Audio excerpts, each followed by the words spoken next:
નમસ્કાર, આપ જોઈ રહ્યા છો સ્પાર્ક ટુડે ન્યૂઝ। ગંભીરા પુલ દુર્ઘટના બાદ અમરેલી તંત્ર સફાળું જાગ્યું છે।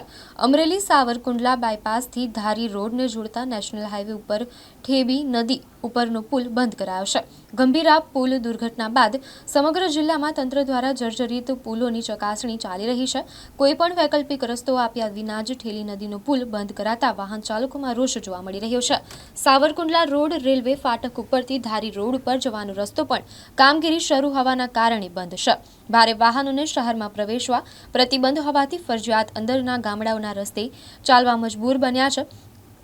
15 કિલોમીટર સિંગલ પટ્ટી રોડ ઉપર ભારે અને લોડિંગ વાહનો ચાલે તો ગામડાઓના રસ્તાઓ પણ ખરાબ થવાની ભીતિ સર્જાય છે। પુલનો નીચેનો ભાગ સંપૂર્ણપણે જર્જરિત થઈ ચૂક્યો હોવા છતાં આજ દિવસ સુધી રોડ ચાલુ રહ્યો। 2 દિવસના તપાસ ટીમ આવી પુલનું નિરીક્ષણ કરી રિપોર્ટ તૈયાર કરશે। રિપોર્ટ આવ્યા બાદ રોડ શરૂ કરવો કે કાયમી બંધ રાખવો તે નક્કી કરાશે।